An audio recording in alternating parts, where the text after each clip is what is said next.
How your body actually works. Explained like you're 35. Your body is composed of a series of sensory feedback loops that help you interact, engage, and react to the world around you. You're aware of some of them, but there is a lot going on under the surface that you likely don't appreciate. Your brain is constantly barraged by information from your eyes, ears, skin, muscles, joints, ligaments, and organs, and it subconsciously decides which information you should really be paying attention to. Your subconscious usually makes good decisions, but it is very influenced by emotional factors like stress and anxiety. Your body is always creating new data for your brain, but your mood and your personality will strongly impact what you do or don't attend to mentally.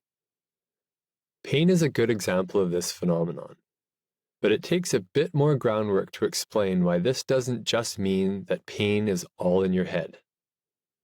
Your ability to experience pain is an important evolutionary trait that helps your brain determine what is or isn't safe for your body.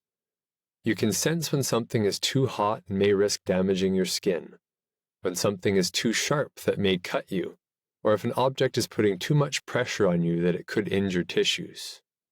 You live in a busy environment that requires you to sense, react, and move in response to the forces around you and within you. Your body will create a homeostatic resting state that becomes what you experience as your normal, and you need to be able to sense when things fall outside of that normal so you can act and keep yourself healthy. Pain is one of the signals that something is not normal, just like fever, altered heart rate, pins and needles, blurry vision, or a change in your balance. Sometimes your normal might change significantly suddenly, but it also may change slowly and subtly over time. Your health and wellness are contingent on you paying attention to your normal and trying to understand why things may be changing. It is easier to understand why things hurt if you have had an acute injury, but harder to wrap your brain around when your normal insidiously gets worse for no reason. It is important to appreciate that a lot of factors go into creating your normal homeostatic state, so it is unlikely that what you are experiencing now is a product of just one structure, event, or system in your body.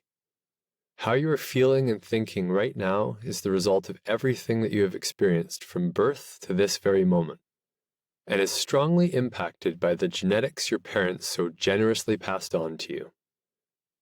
Genetics may have provided you with a very resilient body, but life may have provided you with an abusive father or a relentless bully that created deep-seated anxieties in your personality from a young age. Conversely, you may have had an incredibly loving and supportive childhood, but developed diabetes or cystic fibrosis that forced you into the medical system at a young age. Everything you experience molds how your brain wires itself, affects how you think, and impacts how you feel. Your nervous system is a complex, dynamic network that connects every part of your body and provides a two-way feedback system between your brain and your body to allow you to react to the world around you. Refer to drawing number 9 to see your body as a network of nerves. Think of your nervous system as an electrical grid that has a certain number of amps running through it. It likely functions well within a certain range, but if something or someone pushes it to its upper or lower limit, your body will start to react in negative ways. Think about how coffee affects how your body feels. If you're a coffee drinker, you likely have figured out certain parameters around how many coffees in a day make you feel good, how many is too much, and likely how much is too little. Caffeine is a legal drug that will impact your physiology and impact your nervous system, which we all know can become a very addicting experience.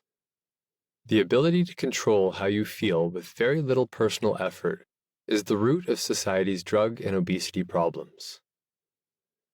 We have commercially made available an endless array of pills, drinks, foods, and substances that can help us escape reality and ignore the warning signs that our bodies are trying to communicate to us.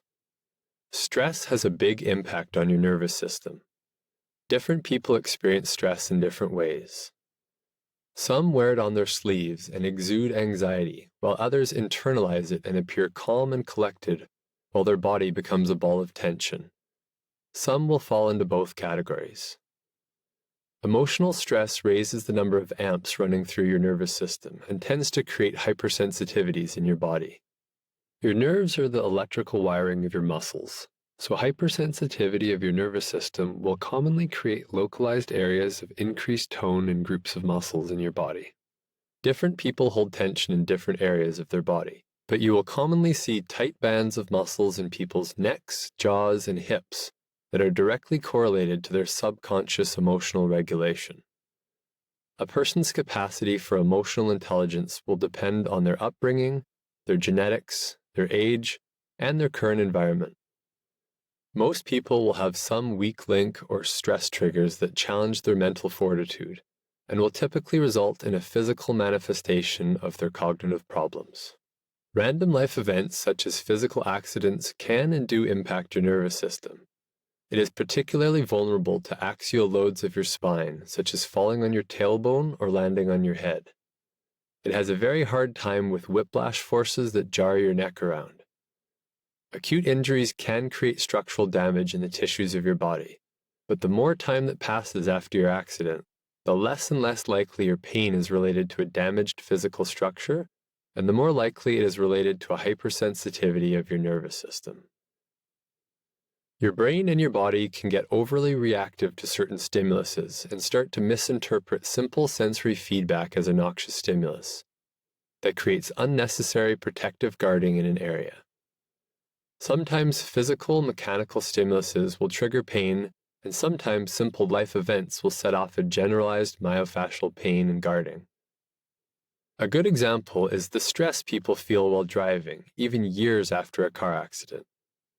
The memory of what happened to them is often enough to set off some element of pain when they were in the car. I personally am now quite sensitive to anyone getting their hand close to my face ever since I injured my eye. Our brains and our bodies remember the past, and those experiences shape how we react going forward. Part of controlling chronic pain is accepting the negative things that happen to you and not letting them define you. Pain is a perception. It is real, but it is not a tangible thing.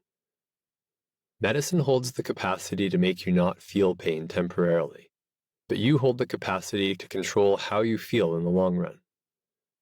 Feeling good and being healthy requires effort, attention, knowledge, and persistence. You need help to overcome obstacles throughout your life, and you need to open your mind to the idea that your cognitive and physical states are intimately connected. So to help one, you will likely have to address the other.